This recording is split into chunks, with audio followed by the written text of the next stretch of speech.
My name is Evelyn Harper. I'm 32 years old, and I learned the hard way that silence can be louder than any alarm. I never planned to know the layout of Boston Children's Medical Center better than my own apartment. I never imagined I'd recognize the rhythm of cardiac monitors the way some people recognize their favorite song. But when your 9-year-old son has a congenital heart condition, the hospital stops being a place you visit. It becomes where you live. My son, Lucas, had wires taped gently, but firmly, across his chest. The monitor beside him beeped steadily, lines rising and falling like proof that he was still here. That sound was everything to me. Not background noise, not routine, a promise. "Mom," Lucas said softly, his eyes still bright despite the IV in his arm. "Can we watch Spider-Man again?" I smiled, brushing his hair back. "Again? You've seen it at least 100 times this week." "It's still awesome," he grinned. "Every time." That was Lucas. He could find joy anywhere, even trapped in a hospital bed, tethered to machines that decided whether he slept peacefully or set off alarms that made my heart race. The door opened, and Mara Collins, my boyfriend's sister, walked in, holding a Starbucks cup like a peace offering. "Brought you caffeine," she said lightly. "You look like you haven't slept." "Thanks," I said. "You didn't have to come again." She waved it off and sat in the chair by the window, crossing her legs. "Ethan's working late. I figured someone should make sure you're not running yourself into the ground." I stiffened slightly. "I'm fine." She raised an eyebrow. "Evelyn, when was the last time you went home? Like actually home? Shower? Real bed?" "Yesterday," I said quickly, "and there are showers here." "I'm just saying," she continued, lowering her voice, "maybe you're being a little intense about all this." I turned to her slowly. "My son has a heart condition." "I know. I'm not saying he doesn't." "Then what exactly are you saying?" She lifted her hands defensively. Okay, I'm sorry. I just worry about you." Lucas glanced between us. "Aunt Mara, do you want to watch Spider-Man with us?" Her smile flickered, too fast to miss, but she nodded. "Sure, buddy." The next hour passed with Lucas laughing and me pretending I didn't feel the tension coiled tight in my chest. Mara stayed unusually quiet, scrolling on her phone more than watching the screen. At around 8, my stomach growled. "I need to grab something from the cafeteria before it closes," I said. "Mara, can you stay with Lucas for 10 minutes? "Of course," she replied easily. "Go." I hesitated at the door. Something felt wrong. Not loud, just off. "The monitors," I started. "I know," she interrupted. "I've been here enough. I won't touch anything." I forced myself to nod and left. I was halfway back with a sad excuse for a turkey sandwich when I ran into Donna, Lucas's primary nurse. "Evelyn," she said urgently, "why are you down here? I was about to page you." My heart dropped. "What's wrong?" "There's no signal from Lucas's monitor." I didn't wait for the rest. I ran. When I burst into the room, Mara was standing by the window, phone in hand. The monitor screen was black. "Where's the alarm?" I screamed. "Why isn't it—" Donna pushed past me. "Lucas?" His lips were blue. "Code blue," she shouted. Everything blurred after that. Hands on my son's chest. Orders barked. Someone pulling me into the hallway as I screamed his name until my throat burned. Mara stumbled out after me, pale. I didn't hear anything. The monitor was fine." "What did you touch?" I grabbed her arm.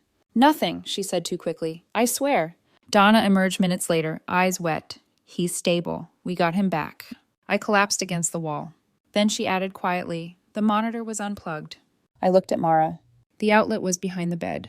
Someone had to reach for it. And suddenly, the silence made sense. The night after Lucas coded, I didn't sleep. I sat in the stiff vinyl chair beside his bed, my eyes locked on the monitor like if I blinked too long, it might betray me again. Every beep drilled straight into my spine. I counted them, timed them, let them anchor me to reality. Lucas slept, sedated and peaceful, as if nothing had happened. As if his heart hadn't stopped while someone I trusted sat 3 feet away scrolling on her phone. Around dawn, Ethan arrived. My boyfriend looked wrecked. Wrinkled shirt, dark circles carved deep under his eyes. "How is he?" he asked quietly. "Alive," I said, "for now." He winced at my tone but didn't argue. He leaned down, kissed Lucas's forehead, then straightened and looked at me. "The hospital called," he said. "They want to meet, administration." I nodded. Good. The meeting room smelled like disinfectant and coffee gone cold. A hospital administrator sat across from us, hands folded, expression rehearsed. A security officer stood near the door.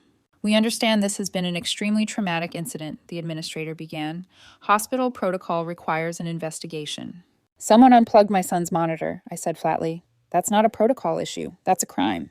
Ethan shifted. It could have been an accident. I turned on him. The outlet is behind a secured panel.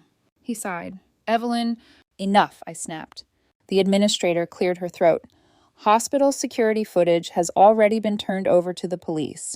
The police? Ethan echoed. Why involve them already? Because this does not appear accidental, she said carefully. Ethan went quiet. After the meeting, I found Donna in the break room. She froze when she saw me. Donna, I said, please. She glanced at the door, then sighed. I'm not supposed to say anything. My son almost died. She swallowed and led me into an empty consultation room. The footage shows Mara standing up about 3 minutes after you left, she said softly. She walked to the bed, reached behind it.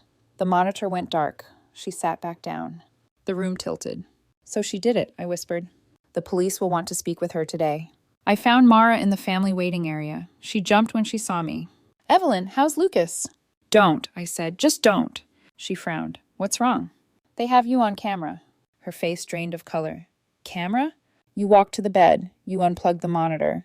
No, she said quickly. I was adjusting his pillow. The cord must have been loose.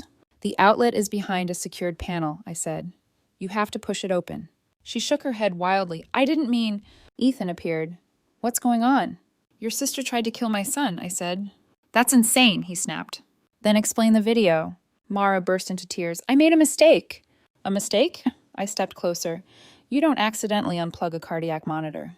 I was going to plug it back in, she sobbed. I just wanted to prove a point. What point? That you were hovering too much, she cried. I thought if it was off for a minute and nothing happened, you'd relax. Ethan stared at her. Mara, did you unplug it? She nodded. The police arrived an hour later. Detective Lena Morales introduced herself and asked to speak with Mara privately. I insisted on staying. She's the victim's mother, the detective said firmly. She stays. Mara admitted to unplugging the monitor, claimed she never thought anything would happen, claimed she was helping. You're a pediatric nurse, the detective said calmly. You knew the risks. Yes, Mara whispered, but he'd been stable. He flatlined, I said. They did chest compressions on my child. Ethan broke down then. Why didn't you talk to us? I tried, Mara sobbed. She wouldn't listen. Because it's my son, I shouted, not an experiment. The detective closed her notebook. Miss Collins, you're being charged with reckless endangerment of a child and third-degree assault. Mara looked at Ethan desperately. Please. Ethan's voice was hollow. Lucas is my family too. As they led her away, she turned back. You'll regret this. I didn't answer. That night, I watched the monitor beep steadily and realized something had changed forever. Not just my trust, but the shape of my family. The police interrogation room was smaller than I expected. No dramatic lighting, no harsh metal table, just beige walls, a digital recorder blinking red, and the quiet weight of what couldn't be undone sitting between us. Detective Lena Morales sat across from Mara, her posture relaxed but unyielding. I was allowed to remain in the room as an observer. Ethan stood behind me, arms crossed, his jaw clenched so tightly I worried his teeth might crack. Mara looked smaller here. No Starbucks cup, no casual confidence, just shaking hands folded in her lap. Let's go through this carefully, Detective Morales said. You admit you unplugged the monitor. Yes, Mara whispered. You're a trained pediatric nurse. Yes. You knew Lucas had a diagnosed cardiac condition. Yes. And you knew disconnecting the monitor removed real-time alerts from the nurse's station. Mara nodded, tears spilling freely now. So help me understand, the detective continued evenly. What exactly were you trying to accomplish? Mara swallowed. I thought Evelyn needed perspective. My nails dug into my palms. She was living in that hospital, Mara went on, voice cracking, sleeping in a chair, watching every breath like it might disappear if she blinked. It wasn't healthy. So you decided to prove that by unplugging a monitor? Detective Morales asked. I was going to plug it back in, Mara said quickly. It was only supposed to be for a minute. A minute, I repeated softly. The detective glanced at me, then back to Mara. A minute is enough for irreversible brain damage. Or death. I didn't think... That's not the same as not knowing, the detective cut in. You knew the risk. Yes, Mara said, but he'd been stable. For days. Stable because he was monitored, I said. My voice surprised even me with how steady it sounded. Mara finally looked at me. I was trying to help you, she insisted. You were destroying yourself, your relationship. Everything revolved around Lucas's condition. He could die, I said. That's not anxiety, that's reality. Ethan spoke for the first time. Mara, why didn't you just talk to us? I tried, she said, her voice rising. Every time I suggested Evelyn take a break, she snapped at me. Because it wasn't your decision, I said. It was never yours. Silence settled heavily over the room. Detective Morales leaned forward. There's something else we need to address. Motive. Mara's breathing hitched. This wasn't just poor judgment, the detective continued. It was intentional. So why? Mara's lawyer, who had arrived shockingly fast, placed a hand on her arm. You don't have to answer that. I want to, Mara snapped, shrugging him off. She looked at me again, really looked at me this time. Because I was jealous, she said. The word landed like a dropped plate, sharp and final. Jealous, the detective echoed. Yes, Mara said, her voice breaking apart now. She has Lucas, she has purpose, and I have nothing. Ethan inhaled sharply. I see sick kids every day, Mara continued, words tumbling out. I watch families fall apart. I watch children die. And she had this beautiful boy who was going to be okay. And she couldn't see that. She was drowning in fear. So you decided to scare her, I said quietly.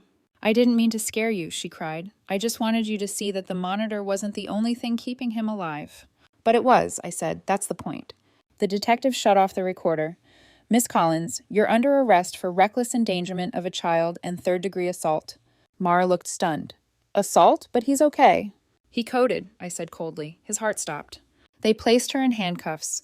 As they led her out, she turned back toward Ethan. Please, she begged. I'm your sister. Ethan's voice broke. Lucas is my family too. The court hearing 3 weeks later felt surreal. Lucas was home by then, though our apartment looked more like a hospital room than a living space. Backup monitors, redundant alarms. I didn't apologize for any of it. In court, I testified first. Describe what you saw, the prosecutor asked. My son was blue, I said. Doctors were performing chest compressions. The monitor was dark. And the defendant's reaction? She looked scared, I said, but not surprised.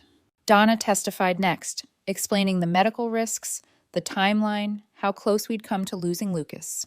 Ethan testified too. His voice cracked as he described seeing his son motionless, the terror of waiting in the hallway. The defense tried to frame it as a misguided attempt to help. They brought in colleagues who spoke of Mara's years of service, her compassion. Then Mara took the stand. I thought Evelyn needed to see she was being overprotective, she said softly. I wanted to help her. And you regret it? Her lawyer asked. Every day. The prosecutor stepped forward. You're a trained pediatric nurse. You knew the risks. Yes. And you did it anyway. Yes. Why? Mara looked straight at me. Because it wasn't fair, she said. She had everything, and I had nothing. The courtroom was silent. So you almost killed a child, the prosecutor said, because you were jealous. I didn't mean to. His heart stopped, the prosecutor interrupted. That's what happened. The judge sentenced her to 2 years in prison and permanent revocation of her nursing license. As she was led away, Mara turned back one last time. Can you forgive me? She asked. No, I said. You chose your feelings over my son's life. Ethan took my hand as we left the courtroom. Later that night, I sat beside Lucas's bed, listening to the steady beep of the monitor. Mom, he murmured, is Aunt Mara coming back? No, sweetheart, I said gently. She's not safe. He nodded, already drifting back to sleep. Some boundaries are written in blood, others in silence. The courthouse emptied slowly, like everyone inside needed time to remember how to exist outside that room. Ethan and I walked down the stone steps together, not speaking at first. The city moved around us, cars passing, people laughing somewhere nearby, life continuing with cruel indifference. It felt obscene that the world didn't pause just because mine had cracked open and reset itself. Outside, Lauren, my closest friend, was waiting. She wrapped me in a hug without asking how I was, because she already knew the answer. How's Lucas? She asked softly. He's okay, I said. He's home. That's what matters. Ethan nodded. I thought I'd feel worse about Mara going to prison, he admitted. But mostly I just feel relief. Lauren squeezed his arm. That doesn't make you a bad person. It makes you a parent. That night, I sat beside Lucas's bed, the soft green glow of the monitor painting the walls. I'd set up backup systems, secondary alarms, battery packs, redundancy for the redundancy. No one questioned me anymore. I watched his chest rise and fall, counted breaths, Let the sound of the monitor anchor me. Mom, Lucas murmured, half asleep. I'm here, buddy. Are you okay now? The question undid me more than the courtroom ever could. I am, I said after a moment. I promise. He turned his face into the pillow. I don't like hospitals. I know, but I like you staying with me. I stroked his hair, blinking back tears. I'll always stay. Later, Ethan joined me, sitting on the edge of the bed. You should sleep, he said gently. We have the alarms. He's safe. I know, I said. I just need a little longer. He didn't argue. He never did anymore. Therapy helped, slowly, painfully. We talked about guilt, his for not seeing his sister clearly, mine for trusting someone who didn't deserve it. We talked about trauma, about how fear rewires you, how instincts sharpen when they're right. One afternoon, weeks later, I logged into an online support group for parents of medically fragile children. I typed, then deleted, then typed again. Trust your instincts. Don't let anyone convince you that protecting your child is obsession.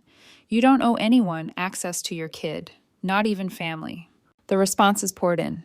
Thank you for sharing. I needed to hear this. What boundary did you set that changed everything? I closed the laptop and went to check on Lucas, who was sprawled on the couch watching Spider-Man again. Life didn't go back to normal, but it moved forward. And every night, when the monitor beeped steadily, I listened. Not for fear, but for proof.